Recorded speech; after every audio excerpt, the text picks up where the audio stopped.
श्री हरदास शरद पूर्णिमा व्रत कथा। दो बहनों की कथा। एक समय की बात है, किसी गांव में एक साहूकार रहता था जिसकी दो बेटियां थीं। दोनों बहनें पूर्णिमा का व्रत करती थीं। हालांकि दोनों के विचार व्रत के विषय में भिन्न भिन्न थे। बड़ी बहन अत्यंत ही पवित्र एवं धार्मिक थी तथा पूर्ण श्रद्धा सहित शरद पूर्णिमा का व्रत करती थी। वह संध्या काल में भगवान चंद्रमा को अर्घ्य अर्पण करने के पश्चात अपना व्रत संपन्न करती थी तथा कभी भी संपूर्ण व्रत किए बिना मध्य में अपना व्रत नहीं तोड़ती थी। दूसरी ओर छोटी बहन कभी भी व्रत करने के लिए अत्यधिक उत्सुक नहीं थी, अपितु नाम मात्र के लिए व्रत का पालन करती थी। वह अपना व्रत संपन्न किए बिना ही भंग कर देती थी। कालांतर में वह दोनों बहनें बड़ी हो गईं तथा साहूकार ने उन दोनों के बहनों का विवाह कर दिया। बड़ी बहन ने स्वस्थ शिशुओं को जन्म दिया, परंतु छोटी बहन के कोई संतान नहीं थी। उसके सभी शिशु जन्म लेते ही मृत्यु को प्राप्त हो जाते थे। छोटी बहन अत्यंत उदास थी तथा अपने दुखों का समाधान खोजने के लिए वह एक संत के समक्ष गई तथा अपने दुर्भाग्य के विषय में उन्हें बताया।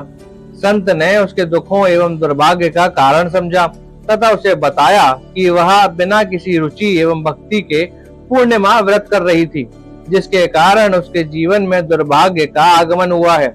संत ने उसे सलाह दी कि यदि वह पूर्ण श्रद्धा एवं समर्पण सहित व्रत का पालन करेगी तो भगवान चंद्रमा की कृपा से उसका अशुभ समय समाप्त हो जाएगा। छोटी बहन को अपनी त्रुटि का अनुभव हुआ तथा उसने आगामी शरद पूर्णिमा का व्रत पूर्ण श्रद्धा एवं विधि विधान से किया। पूर्णिमा पर अपना तप एवं अनुष्ठान के कारण उसने एक शिशु को जन्म दिया, किंतु दुर्भाग्यवश यह शिशु भी जन्म के पश्चात तुरंत मृत्यु की गोद में समा गया। छोटी बहन को ज्ञात था कि उसकी बड़ी बहन को भगवान चंद्रमा का आशीर्वाद प्राप्त है तथा उसकी बहन उसके शिशु को पुनः जीवित कर सकती है। इसलिए छोटी बहन ने एक योजना बनाई तथा अपने शिशु के मृत शरीर को एक कपड़े से ढक कर एक छोटी सी शैया पर लिटा दिया।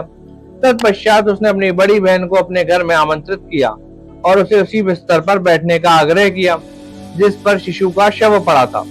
जैसे ही बड़ी बहन शैया पर बैठने वाली थी, उसी समय उसके वस्त्र उस मृत शिशु के स्पर्श हो गए तथा उसके प्रभाव से शिशु जीवित होकर रुदन करने लगा। बड़ी बहन आश्चर्यचकित हो गई तथा अपनी छोटी बहन को इतनी लापरवाही से शिशु को शैया पर लटाने के लिए डांटने लगी। उस समय छोटी बहन ने अपनी बड़ी बहन को बताया कि जन्म के समय ही शिशु की मृत्यु हो गई थी तथा उसकी बड़ी बहन के स्पर्श से शिशु पुनः जीवित हो गया। यह केवल भगवान चंद्रमा की कृपा एवं पूर्णिमा व्रत की शक्ति का ही प्रभाव था। उस दिन से शरद पूर्णिमा का व्रत पालन करने की परंपरा आरंभ हो गई। धीरे धीरे शरद पूर्णिमा का व्रत लोकप्रिय हो गया तथा लोग पूर्ण अनुष्ठान के साथ इस पर्व को मनाने लगे।